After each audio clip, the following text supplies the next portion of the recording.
माता रानी को लायक जरूर करें दोस्तों, चाहे घोर विपत्ति ही क्यों ना आ जाए, पर भूल कर भी ऐसी 5 महिलाएं नवरात्रि का व्रत कभी ना रखें। माता रानी ऐसी महिला से कभी खुश नहीं होती। कुंवारी लड़कियां भी जान ले यह बातें, और भूल कर भी कुंवारी लड़कियां व्रत रखते समय ये पाप कभी मत करना, खासकर चैत्र नवरात्रि का व्रत 3 औरतें गलती से भी ना रखें। आज जान लीजिए, अगर आपने गलती से भी नवरात्रि का व्रत रख लिया है तो आपका व्रत पूरा नहीं माना जाएगा। फिर आप चाह कर भी इस व्रत को पूर्ण नहीं कर पाएंगे। जानिए, कहीं आप इन 5 महिलाओं में से तो नहीं तो बाद में पछताएंगी आप दोस्तों। इस बार नवरात्रि पूरे 9 दिनों तक मनाई जाएगी। ना एक भी दिन कम ना ज्यादा, पूरे 9 दिनों तक मनाई जाएगी। माता दुर्गा की विशेष रूप से पूजा आराधना की जाएगी। चैत्र नवरात्रि का महापर्व इस बार 2025 में दिन 30 मार्च रविवार से शुरू होकर 6 अप्रैल रविवार के दिन समाप्त होंगे। ऐसे में चैत्र नवरात्रि पर माता दुर्गा की कृपा पाने के लिए कलश स्थापना का शुभ मुहूर्त है। 30 मार्च की सुबह 6:13 से सुबह 10:22 तक है। साथ ही अभिजीत मुहूर्त है दोपहर 12:01 से लेकर दोपहर 12:50 तक कलश स्थापना का शुभ मुहूर्त रहेगा। जो व्यक्ति नवरात्रों में माता रानी की पूजा शुभ मुहूर्त में करता है वह पूजा बहुत ही शुभ मानी जाती है। इससे ब्रह्मांड के समस्त लोग, समस्त देवी देवता की कृपा प्राप्त होती है और पूजा पाठ का मीठा मीठा फल कई लाख गुना मनुष्य को प्राप्त होता है। के फल भी स्वादिष्ट लगने लगते हैं। कड़वाहट जीवन में मिठास भर जाती है। दोस्तों, इस बार के नवरात्रि बहुत ही शुभ माने जा रहे हैं क्योंकि माता रानी इस बार पालकी पर सवार होकर पृथ्वी लोक पर पधारेंगे। जब जब माता रानी पालकी पर सवार होकर आती है तब तब संसार में खुशियां आती है और घर में सुख, समृद्धि, धन दौलत तथा माता रानी घर से गरीबी का नाश करती है। माता रानी का आगमन होता है। लेकिन क्या आप जानते हैं, कुछ ऐसी महिलाएं भी हैं, ऐसी लड़कियां भी हैं, कन्या भी हैं जो इस व्रत को ना रखें तो अच्छा है।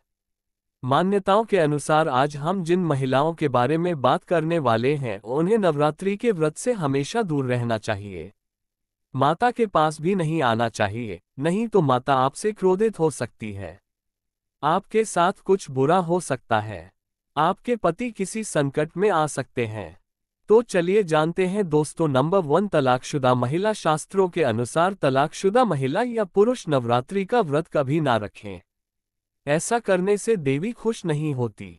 आपकी जानकारी के लिए बता दें, शादी 2 दिनों का बंधन है जिसके बंधन में आजीवन रहना होता है, न कि अलग अलग। माता रानी टूटे हुए जोड़े को स्वीकार नहीं करती। टूटे हुए जोड़े का व्रत रखना, पूजा पाठ करना शुभ नहीं माना जाता, बल्कि माता रानी तब प्रसन्न होती है जब आप बंधन में हो।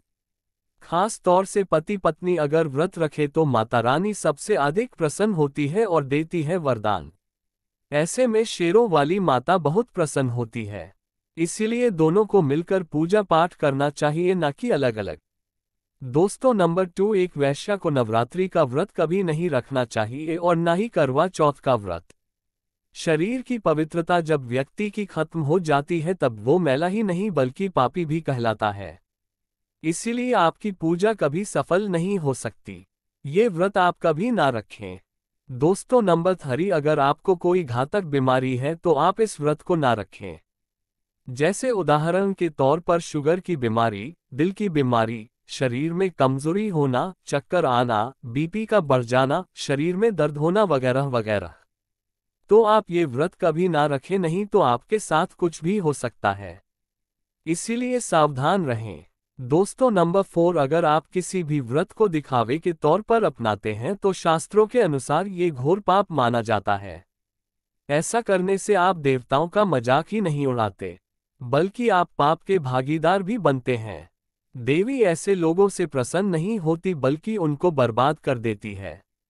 देवता तभी प्रसन्न होते हैं जब आप सच्चे दिल से उन्हें पुकारें और शास्त्रों का पालन करें। दोस्तों, नंबर 5, अगर आपको बार बार गाली देने की आदत है तो आप जितना जल्दी हो सके इस आदत को छोड़ दें। अगर माता रानी को प्रसन्न करना है और व्रत व पूजा पाठ करना है तो जुबान से मीठे बोल ही बोले। अति से ज्यादा कड़वे बोल से माता सरस्वती का अपमान होता है और आप भी पाप के भागीदार बन जाते हैं। दोस्तों नंबर 6, छोटे बच्चों को व्रत नहीं रखना चाहिए। बच्चे व्रत तोड़ देते हैं, भूख से व्याकुल हो जाते हैं और इस बात का पूरा दोष घर के बड़ों पर आता है। ऐसे में आपका व्रत भी खंडित माना जाएगा।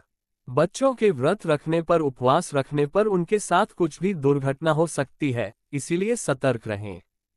व्रत सूझबूझ के साथ किया जाता है। दोस्तों नवरात्र आने वाले हैं। ऐसे में ये छोटी चीज घर में लाने से माता रानी दौड़ी दौड़ी चली आती है। यकीन मानिए हम भी अपने घर पर नवरात्रों में इसे जरूर लाते हैं। माँ दुर्गा अवश्य प्रसन्न होती है। यही चीज नवरात्रों पर घर में लाना बहुत जरूरी माना जाता है। तो चलिए जानते हैं दोस्तों। नंबर 1, कमल का फूल। कमल देवी लक्ष्मी का सबसे प्रिय फूल है। कमल के फूल पर माता लक्ष्मी विराजमान है। नवरात्रि में कमल का फूल देवी लक्ष्मी को अर्पित करने से माता की कृपा सदैव बनी रहती है। दोस्तों यकीन मानिए, खास तौर से नवरात्रों में माता लक्ष्मी को कमल का फूल हम जरूर अर्पित करते हैं। इसलिए आप भी करें और देखें चमत्कार। दोस्तों नंबर 2, 16 श्रृंगार। 16 श्रृंगार का सामान नवरात्रि के दौरान घर में लाना बहुत ही शुभ माना जाता है। ऐसे में घर के बने मंदिर में स्थापित करने से मां दुर्गा की कृपा सदैव घर पर बनी रहती है। शास्त्रों में प्रावधान है कि नवरात्रों के दिनों में श्रृंगार का सामान मंदिर में होना बहुत ही आवश्यक है। ऐसा करने से मां दुर्गा की कृपा सदैव घर पर बनी होती है। दोस्तों नंबर 3, सोना या चांदी के सिक्के जरूर रखें। शास्त्रों के अनुसार सोने चांदी से बने किसी भी धातु को खास तौर से नवरात्रि के 9 दिनों तक मंदिर में रखना बहुत ही शुभ माना जाता है। नवरात्रि के दिनों में चांदी और सोना घर में लाने से इसका फल कई गुना बढ़ जाता है। इसीलिए चांदी या सोना माता के पास अवश्य रखें। माता बहुत प्रसन्न होती है। दोस्तों नंबर 4, शंख व गंगाजल। शास्त्रों के अनुसार नवरात्रों के अवसर पर शंख घर में जरूर लेकर आए। माना जाता है कि जिस घर के मंदिर में शंख नहीं रखा होता तो वहां पर देवी देवता कभी वास नहीं करते। शंख का बड़ा ही महत्व है। नियमित शंख को बजाने पर कई गुना सकारात्मक ऊर्जा प्राप्त होती है, जो कीटाणुओं व नकारात्मकता को नष्ट करती है। धन की देवी मां अति प्रसन्न होती है। वही धर्मशास्त्रों के अनुसार जिस घर के मंदिर में गंगाजल नहीं होता तो वो घर अपवित्र माना जाता है। गंगाजल मंदिर में अवश्य रखा होना चाहिए और बात जब नवरात्रों की हो तो गंगाजल जरूर होना चाहिए। दोस्तों नंबर 5, मोरपंख। नवरात्रि में महासरस्वती का प्रिय मोरपंख घर लाकर मंदिर में रखने से कई सारे फायदे हैं। खासतौर से नवरात्रों के दिनों में मंदिर में मोरपंख जरूर रखें। ऐसा करने से मां दुर्गा बहुत प्रसन्न होती है। दोस्तों यकीन मानिए, नवरात्रों के 9 दिनों तक माता रानी के पास मोरपंख हम जरूर रखते हैं। मोरपंख आप कितने भी रख सकते हैं। दोस्तों भूल कर भी माता रानी को ये चीजें कभी अर्पित मत करना, नहीं तो सारी जिंदगी बर्बाद रहोगे। दोस्तों नंबर 1, नवरात्रि के दौरान शादीशुदा महिलाओं को सफेद कपड़े पहनकर पूजा पाठ नहीं करना चाहिए। साथ ही साथ काले कपड़े भी नहीं पहनने चाहिए। इससे पूजा, व्रत आदि खंडित हो जाते हैं। माता की चौकी जब आप लगाए तो उसके नीचे कागज नहीं लगाना चाहिए। माता की चौकी हमेशा लाल कपड़ा बिछा कर ही बनानी चाहिए। हमेशा याद रहे, नवरात्रों के इन 9 दिनों तक व्रतधारी को अपना आसन मां की चौकी के आगे ही लगाना चाहिए और वहीं पर आपको सोना चाहिए। मंदिर को नवरात्रों के दौरान अकेला नहीं छोड़ा जाता। बहुत ही अशुभ माना जाता है। इससे दुर्गा माता नाराज हो जाती है और हमेशा के लिए चली जाती है।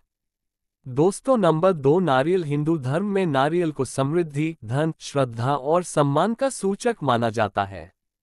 नारियल को श्रीफल भी कहा जाता है। नारियल को सुख समृद्धि में वृद्धि करने वाला माना जाता है। नारियल का हर मांगलिक कार्य में विशेष महत्व होता है। जैसे कि आप सभी जानते हैं कि माता रानी के कई मंदिरों में नारियल से बलि भी दी जाती है और माता रानी के पूजन में नारियल का इस्तेमाल हम सभी करते हैं। खासकर कलश की स्थापना नारियल रखकर ही की जाती है। माता रानी के पूजन में हम नारियल इस्तेमाल करते समय कुछ गलतियां कर बैठते हैं। दोस्तों नारियल कई प्रकार के होते हैं। एक हरा, दूसरा सूखा जिसके अंदर पानी होता है, जिस नारियल के अंदर पानी होता है। माता रानी के पूजन में सदैव पानी वाला और जटा वाला नारियल ही इस्तेमाल करें। नारियल पूर्ण होना चाहिए। नारियल चटका हुआ या टूटा हुआ नहीं होना चाहिए, क्योंकि साबुत नारियल ही पूर्ण और पवित्रता का प्रतीक होता है। साबुत नारियल ही सुख समृद्धि का प्रतीक होता है। साबुत नारियल को ही श्रीफल यानी कि मां लक्ष्मी का फल कहा जाता है। नवरात्रि में माता रानी के कलश की स्थापना करते समय जटा वाला यानी पानी वाला नारियल ही कलश पर स्थापित करना चाहिए। साथ ही ये ध्यान रखना चाहिए कि नारियल को सदैव कलश के ऊपर लिटाकर रखना चाहिए। घट स्थापना करते समय कभी भी नारियल को खड़ा करके नहीं रखा जाता। नारियल को सदैव लिटाकर कलश के ऊपर रखा जाता है। साथ ही नारियल को स्थापित करने से पहले आप नारियल को लाल कपड़े में लपेटकर उस पर और फिर लाल चुनरी उड़ाकर आप नारियल को कलश के ऊपर स्थापित करें। शास्त्रों के अनुसार कलश के ऊपर जब सही तरीके से नारियल रखा जाता है और सही प्रकार का नारियल रखा जाता है, तभी ही व्रत और पूजन का पूर्ण फल प्राप्त होता है। ये भी ध्यान रहे कि महिलाएं माता रानी को नारियल अर्पित तो कर सकती हैं, लेकिन कभी भी माता रानी के सामने नारियल को भूल कर भी ना तोड़े, क्योंकि नारियल बीज रूप होता है और स्त्रियां बीज रूप से ही शिशु को जन्म देती है। इसीलिए कभी भी महिलाओं को नारियल नहीं तोड़ना चाहिए। दोस्तों, नंबर 3, लौंग। लौंग हम सभी माता रानी के पूजन में इस्तेमाल करते हैं, लेकिन लौंग का इस्तेमाल करते समय एक बहुत बड़ी गलती कर बैठते हैं।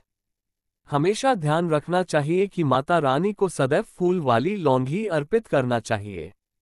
जिस लौंग के ऊपर फूल नहीं होता या फिर जिस लौंग के पीछे लकड़ी की डंडी नहीं होती, उसको आप माता रानी के पूजन में भूलकर भी इस्तेमाल ना करें।